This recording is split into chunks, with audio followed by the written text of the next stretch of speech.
Hello, good evening, everyone, and thank you for being here. My name is Ziki, and I'm from SGInnovate.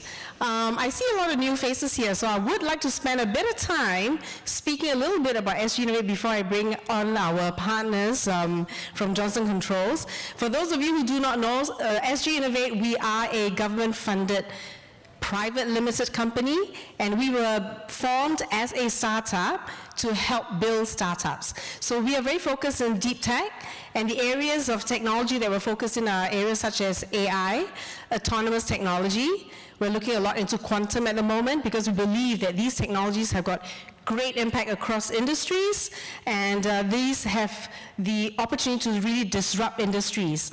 And AI is a key focus for us here, and we're very excited today to be partnering with our good friends at Johnson Controls and two excellent speakers. I think there's so much that we can learn from these two speakers who've come all the way from different parts of the world to come and join us here today to share their key insights. And we do hope that with this partnership with Johnson Controls in bringing the community together for the build solutions, I think that, you know, as we head towards the smart cities, I think that there'll be a lot of exciting collaboration between startups and Johnson Controls and with the ecosystem.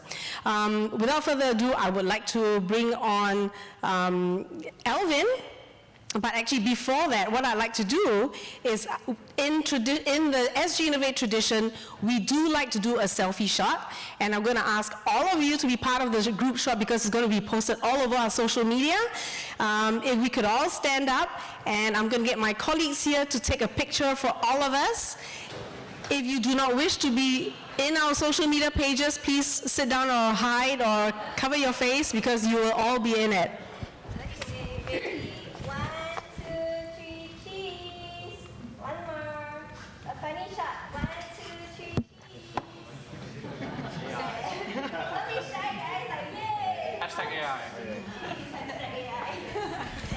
Thank you, Tsing. She is our community leader here at SGInnovate. So, Alvin, thank you for being a partner, and it's so nice for you to be here and to bring your whole team here. So please share with us a little bit. Sure. Hey, Ziki, thanks a lot, and welcome. Just a quick show of hands, startups. Any startups here? 1, 2, 3, 4, 5. Okay, excellent. I know, it's good. And then thank you for all of you coming. I know this is a part of the evening that you want to have drinks, so we have drinks and we have food after this, all right? So just a quick introduction. For all of you who do not know Johnson Controls, we do a lot of the building technologies that you see across all of Singapore. So, you know, we do HVACs, you know, we do security, we do safety, the chillers, the controls, the building management systems. So traditionally, we do that. However, we spent the last 2.5 to 3 years very focused around digital technologies, software, platform, and AI. And part of the reason we are in partnership with SGInnovate is to really launch really around our AI-enabled technology across APAC, but out of Singapore. So we are investing a lot in Singapore, at the same time investing in Singapore for the region. So part of this discussion today is to really kind of share with you a bit of thought leadership, but more importantly, to create a bit of excitement and inspire all of you to think about where the future of built environment is. All right, so let me start. So the new frontier of what we term the future of the built environment, it's really moving from what we call the old focus to the new focus.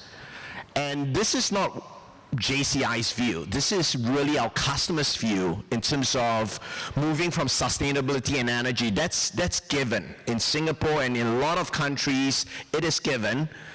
Where a lot of our customers are going and how we are thinking about it is really around experience and outcomes.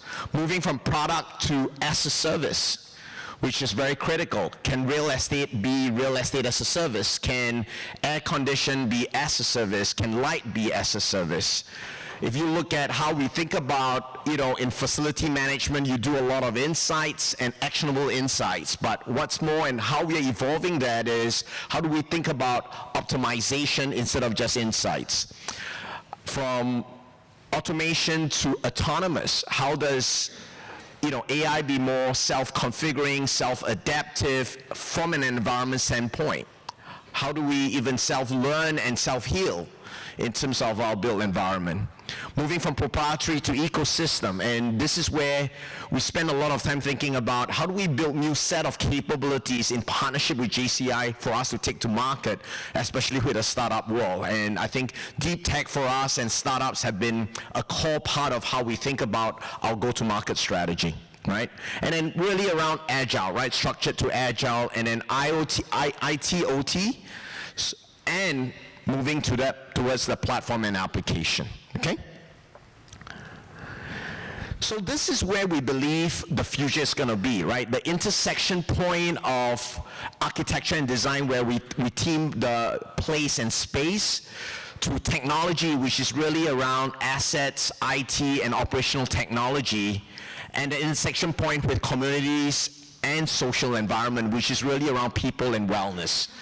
And we believe clearly towards the vision that we have in terms of the way we build our technology, the way we use our technology, and the way we scale our technology is really around having that ability to change and transform the way we learn, live, work, and play in this future of built environment.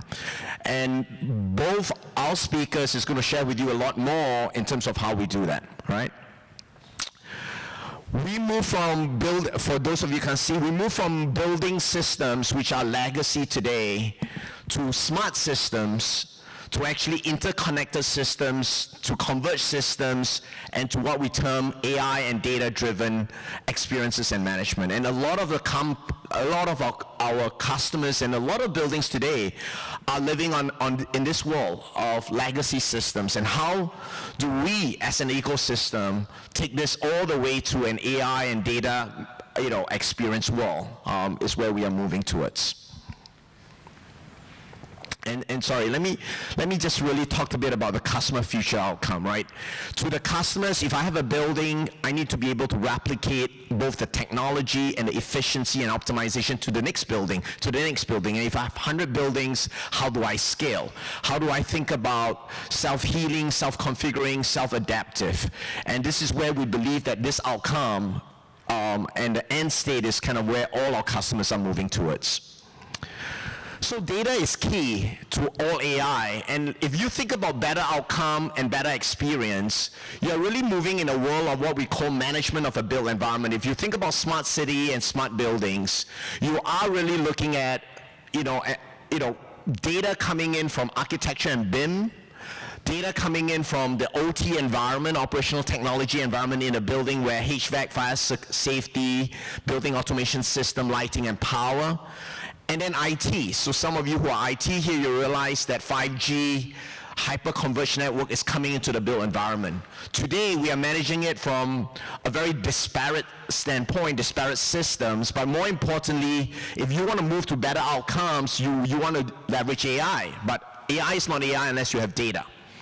And this is where clean, normalized, clean, and structured data becomes critical in this environment. If you think about what we are doing, is we have built a platform, and this is not just JCI. There's a lot of companies out there that are building platform, but we fundamentally believe that to really move towards the future of built environment, to move towards changing and transforming the way we learn, live, work, and play, and driving social interaction, greater social interaction, greater community innovation, this is where it happens. All this data is coming in, leveraging a platform to scale, leveraging AI to continue to self-learn and create new baseline. And in order to do that, you begin to drive a set of data, a set of system that begin to enable you to drive greater social interaction and greater community innovation. This is an interesting study that has been made, where if you think about what we do today and why we go green in Southeast Asia, because it's so humid, right? So a lot of friends will ask me, I always say this, Singapore has two weather, right? It's either full summer, humid and hot, or full winter when you get into a building, an air-conditioned room, and then, you know, you feel really cold, right? So there's only two weather patterns in Singapore. So energy consumption and cost reduction is critical. You move up to security, you move up to assets, as you move up the value chain, cost reduction happens. But what you begin to realize is space utilization becoming a core. So you think about the likes of co-working space, be it the WeWork, be it the Jesco. What it does now is it's fundamentally transforming the way we think about space utilization and optimization. Then as you move up the chain, you are thinking about wellness, productivity. How do you change the environment of your built environment such that when you become adaptive, can you be more productive? The question is, you spend 5 days a week in your office, for example. You spend 5 days a week either in the airport, in a plane. You spend 5 days a week working in a built environment. Has the built environment enabled you to drive productivity and wellness? So very interestingly, I was having a discussion with Professor Lam from the School of Architectural Design and Environment recently. And we were talking about how the intersection point between the building and between wellness and between health comes in.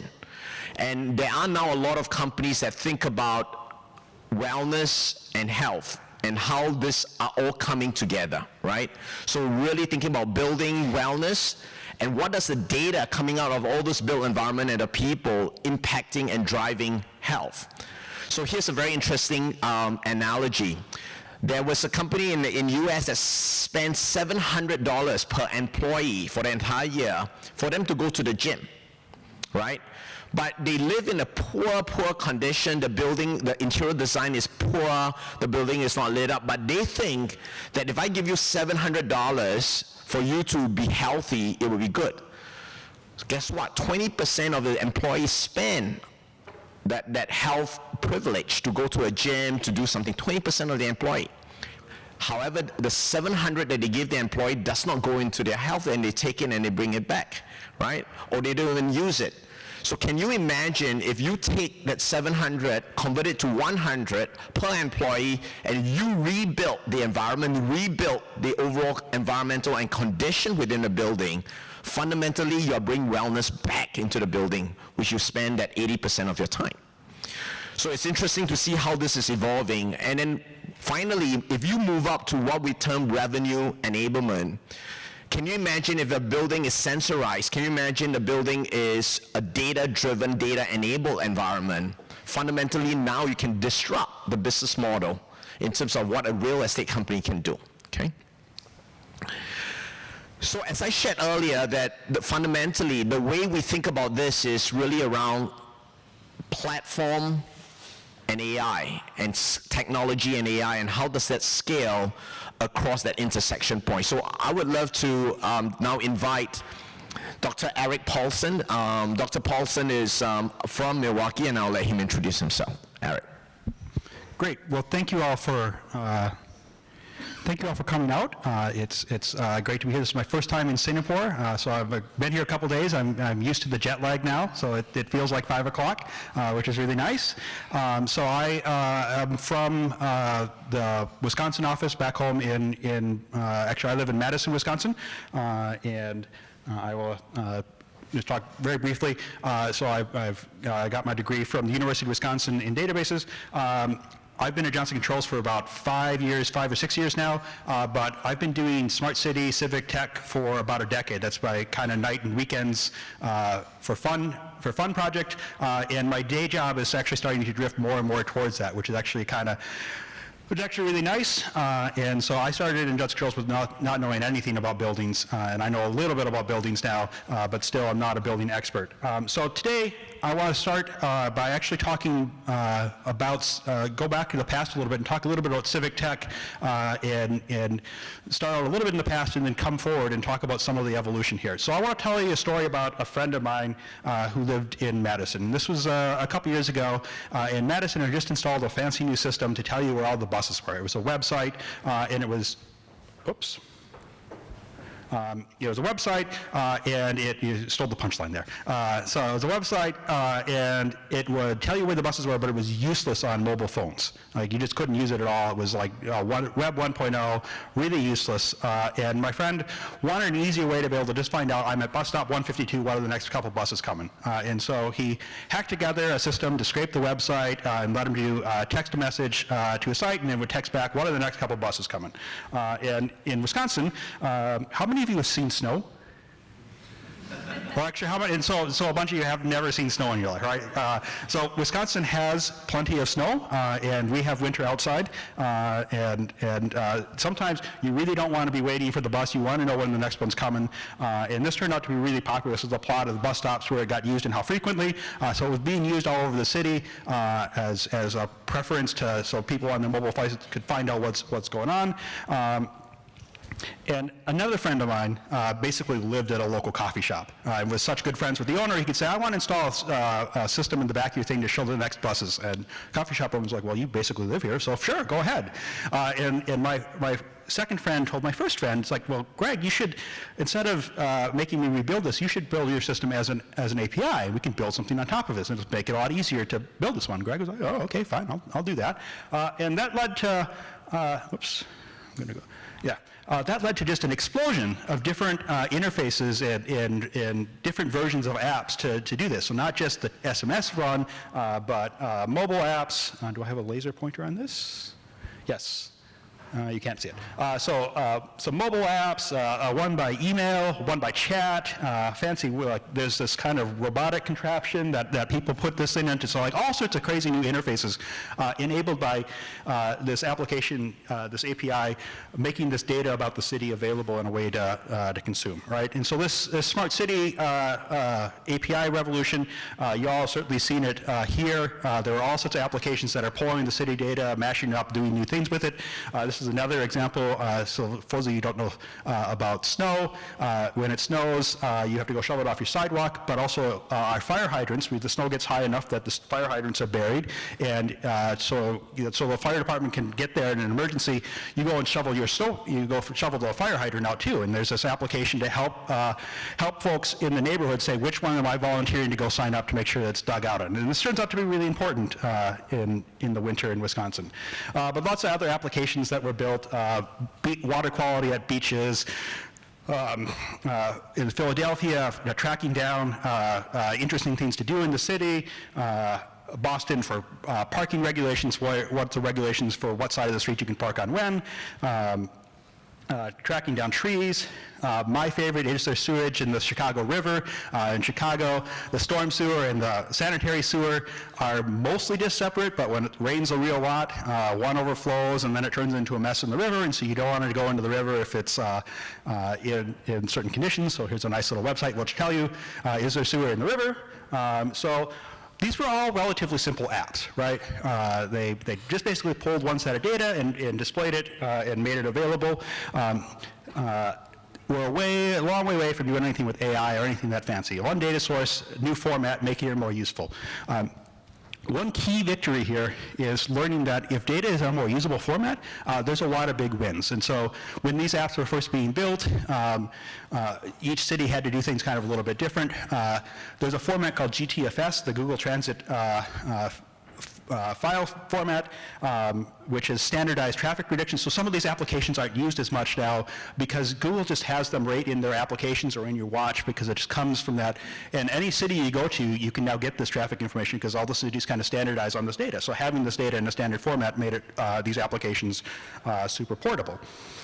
So let's just jump ahead to kind of modern time, and this is a picture of B, and I'll show you a video of it here in a bit, and I'll get out of the way.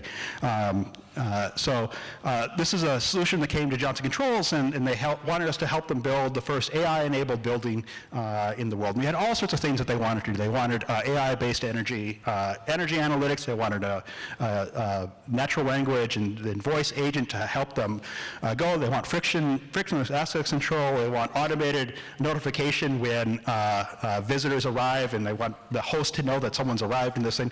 They want all sorts of cool stuff, and we are happy to do it for them. But oh my God, to do all these things, each instance, each outcome, each smart experience needs all sorts of data from all sorts of different systems. Not just I need to read one website to get bus information. To do any of these things, so I want to do smart transportation. I got to talk to facility management because I'm going to need the building layout. I need to go and talk to the access control system to figure out when are people arriving, what's going on. I need to go talk to even the AV system because I want to know what conference rooms are available, which conference rooms have the AV systems that are working. And so every of these applications have all sorts of point-to-point integrations, and it's all very complicated. What data sources do you need? And to bring in and roll in a new application to do this, it's a nightmare of integration costs. And so at Johnson Controls, we've been trying to address this by building a system-of-system integration that we're calling Digital Vault. And what we're doing with Digital Vault is that we're trying to take away the mess of the downstream and south side of the southbound data and be able to interface to all these different sorts of systems and pull them in to what we call a data collaboration layer, which makes it easier to build these outcomes, or makes it easier to build these experiences and ultimately get these outcomes. Better mobility, better accessibility, increased health and wellness, better sustainability. So let me just tell you a little bit about some of the services that we have to build in such a platform. We don't have time to dig into in great detail, but find me afterwards if I can talk your ear off about any of these things. The core of it is our data virtualization service. So we need to be able to pull all this data in and have it in a format that any application can use and query, regardless of where it came from. Did it come from the building management system? Did it come from the BIM? Does it come from the lighting controller system? Does it come from the sprinkler system? Ultimately, your application doesn't care. It just wants to know, tell me about the building and what the current state is. And so that's our data virtualization system. We have a typed graph system for entity and relationships. We have a time series service for process historian and an event service for events that are happening, access card readers, video management system, seeing motion, all sorts of temporal things. We have a messaging system for command and control and subscription of real-time data so it can flow between different subsystems. And of course, we have an authorization and authentication system we built around the OAuth standard. Earlier I talked about standardizing the format of the data, and for transit, GTFS made a huge difference and made all these application systems portable. Now in the, I just got to do a time check here, how am I doing? Okay. All right. So in GTFS, it enabled transit system in the building world. There's an emerging standard called BRIC that's helping to define the metadata about the building. So we can build an API, but the data you get back from the API, your applications have to be able to know what to do with. And BRIC is, I think, a very key to enabling this. And it's it's built on some web technology, some semantic web technology, Web 3.0, and it classifies all the entities in the building. So it has a hierarchy. If you're an object-oriented programmer, it'll look familiar. You can start out at high levels, equipment, and as you drill down into the types, it gets more specific. And so it's got defined types for equipment, points, location. Johnson Controls is working to extend that into the security domain. We work on lighting domain, covering a lot of the built environment. If there are building folks in the room, you may know another standard called Haystack. BRIC is sort of a superset of Haystack. It takes its types as the BRIC, the Haystack tag types, but BRIC does an important extension on relationships, which I'll cover next. I just want to mention that BRIC comes out of an academic consortium driven by UC San Diego, Berkeley, Carnegie Mellon, UCLA, Virginia. There's some folks, I'm going to get to Norway, and I'm going to get the university wrong. A really great SDU, which I'm pretty sure is in Norway, and then Johnson Controls and IBM.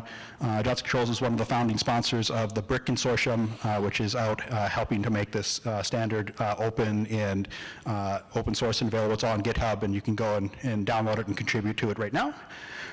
So like I said, Brick goes beyond Haystack and it introduces relationships. So it's one thing to say that here's all the different things in the space, but that's not useful if you can't figure out how do they relate to each other. So in this building, this thermostat, what room is it in? What air handler feeds this air to this room? And so Brick defines not only those entities, but it defines those relationships. And again, it builds on semantic web technologies, Sparkle, Turtle, RDF, and a great way, if you're wondering about learning the semantic web stuff, a great place to play with it and do interesting things with it is Wikidata. I hope all you have heard of Wikipedia and maybe use it with some regularity.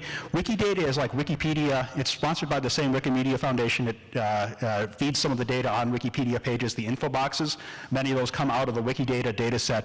It's a wiki for structured data. So if you want to change, if Queen Elizabeth doesn't have her birthday in there, you can go in and edit the Queen Elizabeth entity and say, well, her birthday is this, and do that in a structured way. And it's all web, it's all Sparkle and RDF and those technologies, so it's a great place to sort of learn this stuff. And that technology powers Brick as well, so it's logically sound, it's been kicked around for 20 years, people know what's up with it. I want to keep moving here, so I just want to mention two things. One, where do we get the data for a built environment in the first place? We have lots of ways to get it. Our most common way is to import the BIM. The BIM file is a structured 3D graphics, but also metadata about the building. We pull that into our system, but then we augment it with the sensor data, and we bring that static representation from the architecture to make that a live digital twin of the building by combining the sensor data and the static data, and can keep it up to date. So all of this hopefully gives us enough of a base to give a current status of a building and be able to bring a building to life, to be able to power some of the AI techniques that my colleague Dr. Lee is going to talk to. And so I'm just going to spend, I'm going to play a quick video for you all about our BIA building. So we'll jump up to the next slide, and the folks upstairs are going to press play, and so we can just take a look at this. Like Dr. Lee is going to talk to. And so I'm just going to spend, I'm going to play a quick video for you all about our BIA. More and more customers want to digitally transform their buildings so they can optimize their space. And so we can just take a look at this. Like Dr. Lee is going to talk to. And so I'm just going to spend, I'm going to play. Okay, we've got some funky time loop going on. Customers want to digitally transform their buildings so they can optimize their space. And so we can just take a look at this. Like Dr. Lee is going to talk to. And so I'm just going to spend. Okay, we've got some funky time loop going on. Customers. If I could beatbox, I could do some really cool stuff here, laid out a bass track. And so we can just take a look at this. Yeah, so I think we may. And so I'm just going to spend.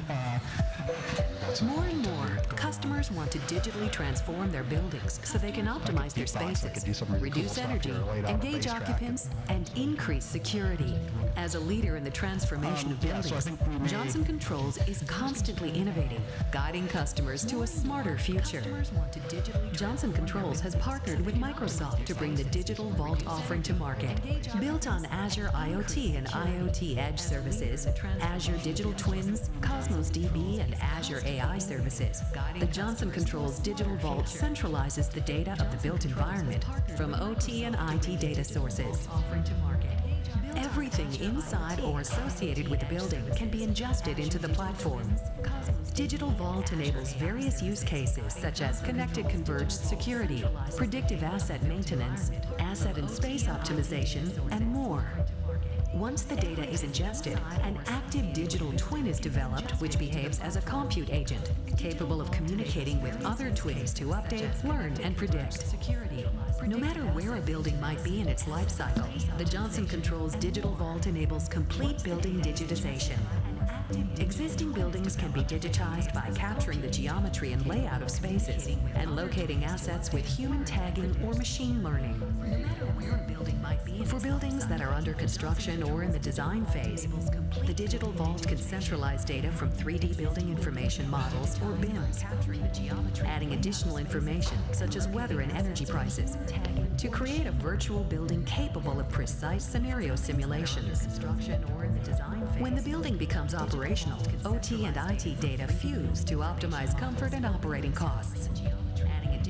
An example of these concepts is being executed in a recently announced project in which Johnson Controls and Microsoft were selected to bring Digital Vault and Azure to the new headquarters of BIA, a sustainability pioneer in the United Arab Emirates.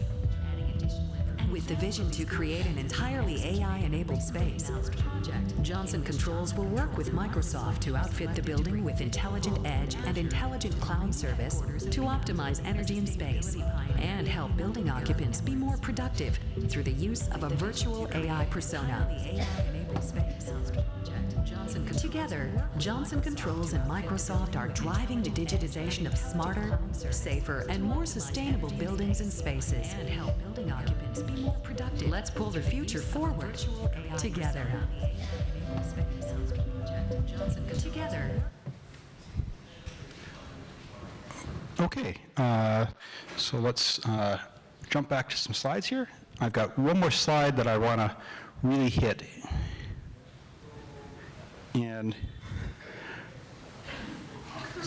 oh, no, here it is, okay.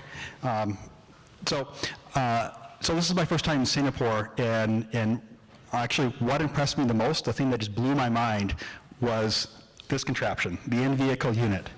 As an American, what actually really floored me was we pulled into a private parking lot at a hotel, and it beeped. Right? It was a fusion of the public system and the private system. In a way, we don't have that in America. Like, to have the infrastructure that you can use in both places, that's not something we can do. That's an opportunity that folks have here that I'm insanely jealous of, that you can change the infrastructure. And apparently you're upgrading these systems into the next year for a way more advanced unit. And I think the opportunities of things that you can do with that and similar infrastructure is really incredible. And so I encourage you, you're lucky that you've got that and you don't have snow, that you have this opportunity to play in this space and to use this. And I hope that technology, I've been spending some time with folks from your government and EDB and the BCA and IMDB and I got that wrong. IMBA, sorry. There's a lot of agencies and learning things, and there's a lot of cool stuff happening in Singapore. And I think as an opportunity to use this, and the data and platforms and things that are available that are coming for you all to build on, I think they are very cool, and I'm very jealous of. So I'm going to hand the mic over to my colleague, Dr. Lee, but the abstract did say that we were going to talk something about pets, but I wanted to talk a little bit about Singapore and the cool stuff that you're doing here, so I have to just leave you with this picture of my dog. He gets a cookie every night. I got this text from my spouse the first day I got here of the dog, "Where's my damn cookie?" So thank you very much, and here's my colleague, Dr. Lee.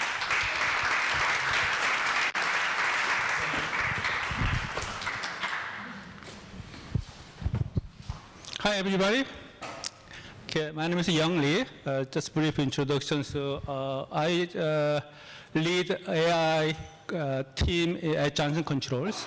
So we have a global team of about 35 AI scientists in Johnson Controls, and we are developing a lot of interesting applications. So I'm going to talk a little bit about it. And before I joined Johnson Controls, I also worked with IBM Watson Research Lab for about 15 years.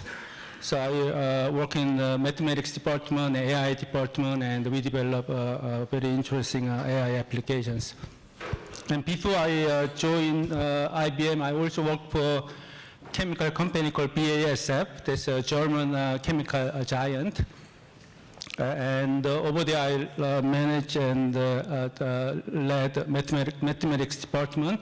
And over there, we also develop various AI applications. So actually, my first career at BASF, I started my job as an AI scientist. This is many years ago.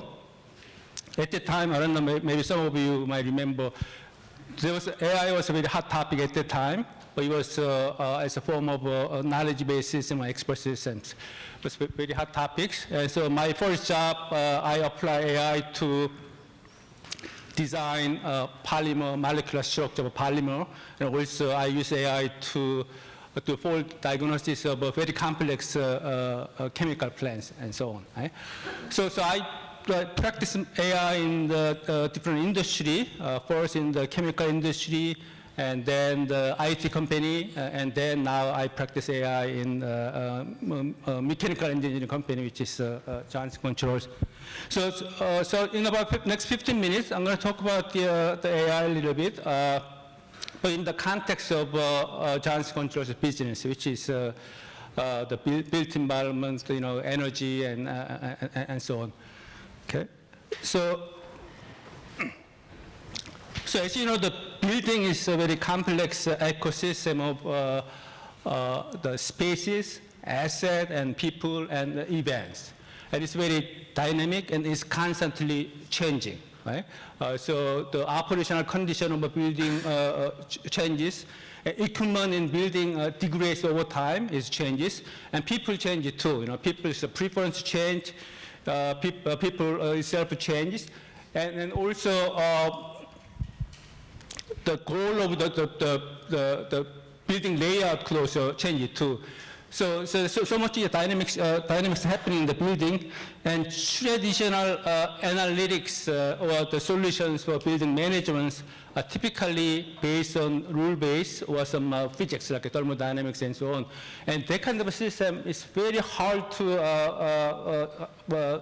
adapt to this kind of changes. Right? It's very hard. So if something changes in the building, if you want to change those analytics, it takes a lot of effort. You have to redevelop the system, you have to rewrite the rules and so on. So it's very, very hard. So we feel that AI can handle this kind of problem much better. So we can develop an AI solution which could be self-configuring, and which makes it easy to scale. AI system that can learn itself, learn the dynamics of the building and changes of the building, and it's self-adaptive, and it can learn from the feedback of the building occupants. So it's an AI system that can constantly listen to the building occupants, the comfort level and the wellness and the productivity, and also you could communicate with the building HVAC system and so on, and try to learn. So that's the AI solution that we are trying to develop.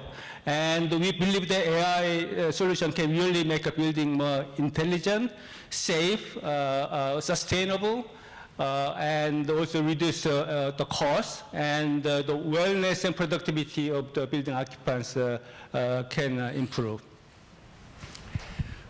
So this is the typical commercial buildings, and in typical commercial buildings, in the basement usually there is chillers and boilers, and typically this kind of equipment have many sensors and generate lots of data. Then we have office spaces and people, and we have a thermostat data all the time. We have a security system in the building, the fire detection system. So all these devices, the equipments are generating tons of data. Very often, like minutes, thousands of data are being generated. But typically, in many cases, all these data are not really utilized. They're just going to the kind of repository without being used. So in Johnson Control, we are trying to convert this data in value, right? By doing so, we can reduce the cost of operating buildings. We can reduce the energy costs, and we can the productivity of people, the wellness of the people. So that's what we are.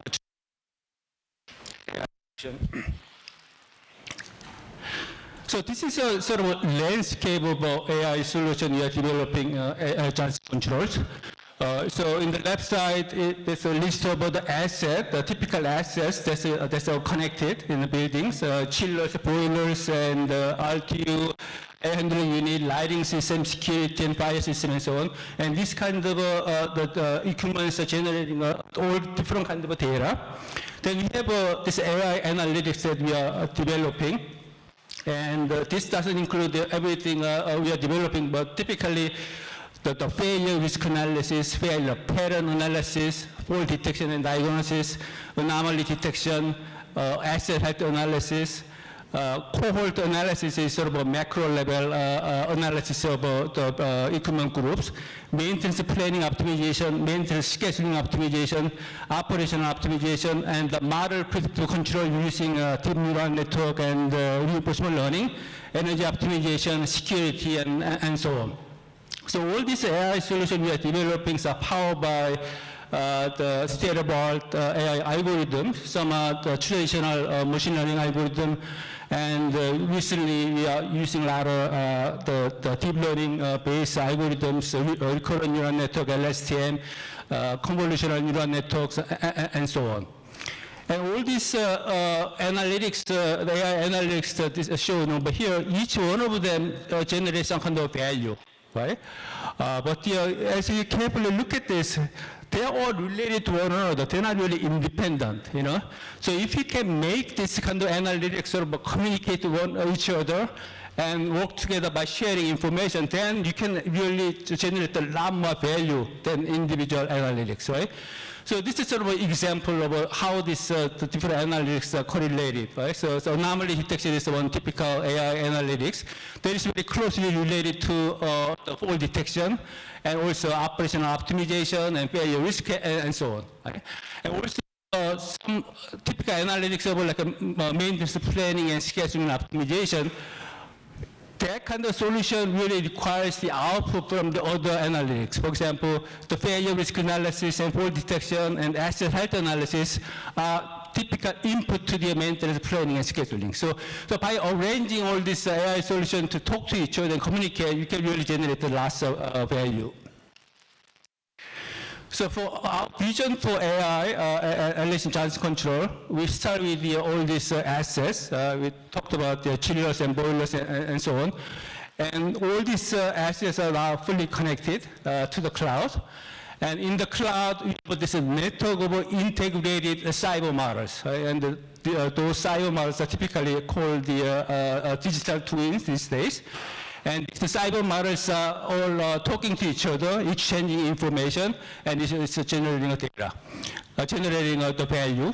And we have lots of new advancement of AI that is happening. And this advancement of AI is coming continuously into our network of cyber model, including all these algorithms.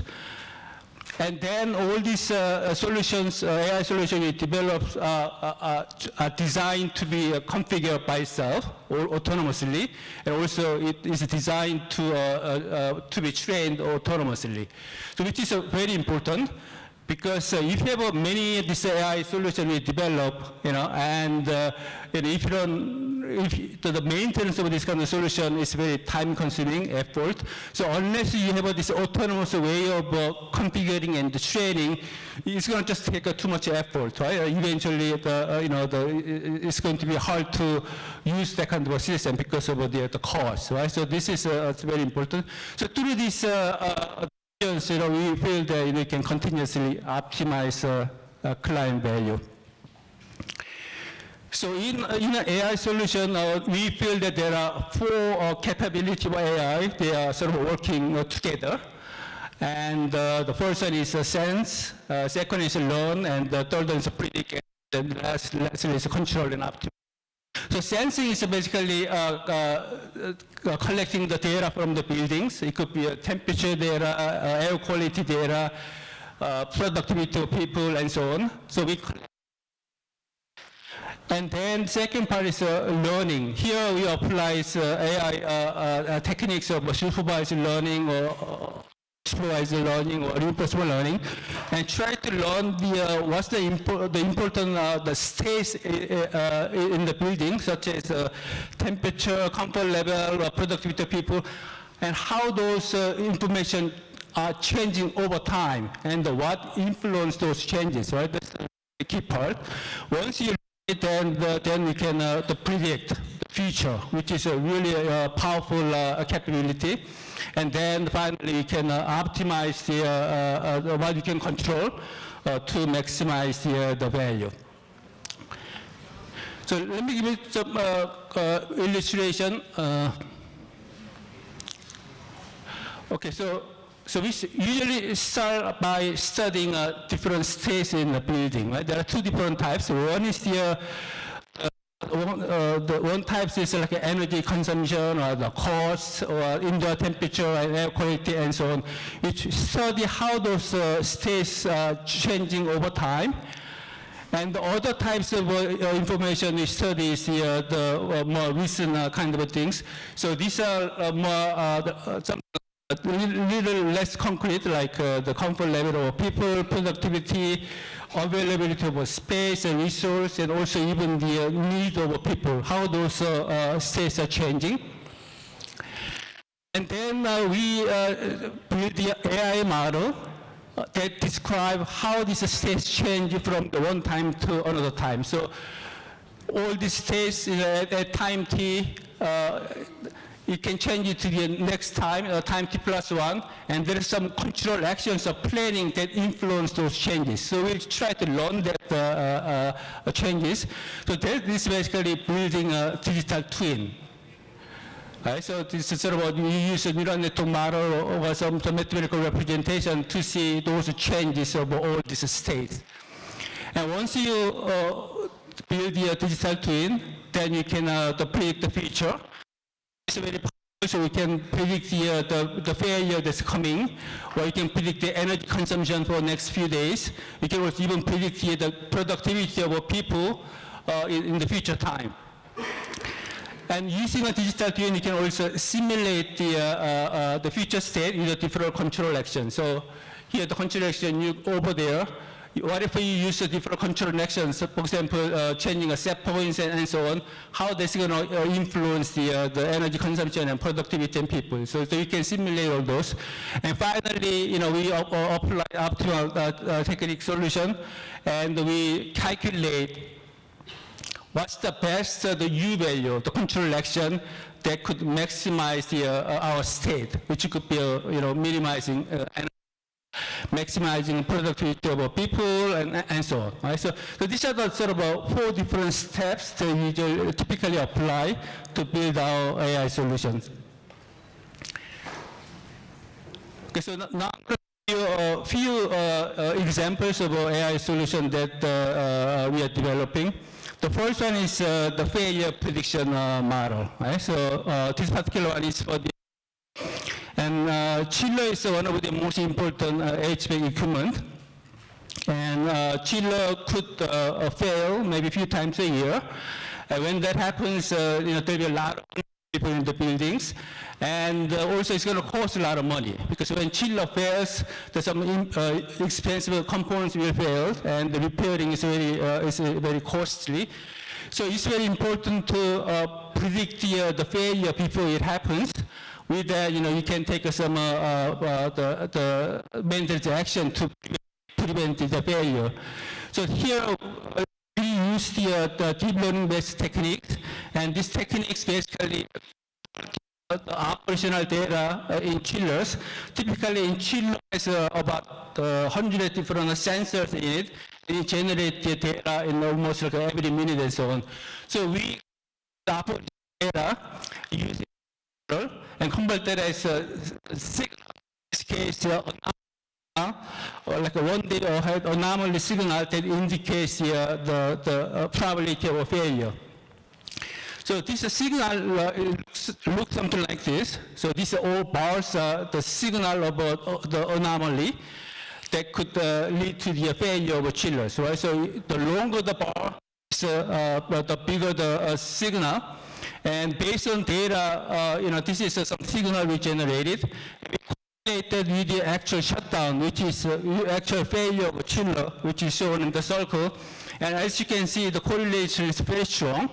And almost every single instance, we are able to detect the future failure one day early. So we apply these techniques to the one family of our chillers, and production accuracy is very good. So this is being deployed as the transit controllers solution. Second example is the chiller vibrational analysis. So So this application is something similar to the EKG. When you go to a doctor's office, they put some sensors on your chest and see whether your heart is running normally. So it's a similar kind of applications. So technicians usually go down to basement with about 9 different sensors and put the sensors on the surface of chillers. And using a smartphone, upload the vibrational data and send the data to the cloud. And within a few seconds, our application, which is based on convolutional neural network, will determine whether the chiller is operating in the good condition or bad condition. So using this capability, we can handle tens of thousands of process the tens of thousands of chillers, and we can detect whether there is any problem, and we can detect the problem in advance. It's a very powerful solution. Next example is energy prediction model. This is also based on the deep neural network. Basically, we can predict the future energy consumption of a whole building, or equipment of a building, or some flow of the building, or tenant level energy consumption. And using the information such as outside weather condition, building operational condition, and so on. So it's two types of the energy consumption is predicting. One is the energy consumption, which is the kilowatt hour over time. So we are over here, and maybe next about 48 hours, we can predict the energy consumption. Second one is the peak energy consumption, which is energy demand. And we can also predict that as well. So typically the building like many commercial buildings, the energy cost has two components. One is the energy consumption, and the second one is the energy peak consumption. And very often, this the peak energy consumption is a more important part of a cost. And there is quite often there is a penalty. If you consume, if you have peak energy consumption over a certain threshold, sometimes you are penalized with a very high energy cost. So being able to predict this peak energy consumption is very important. So this solution provides the forecasted future energy, the peak.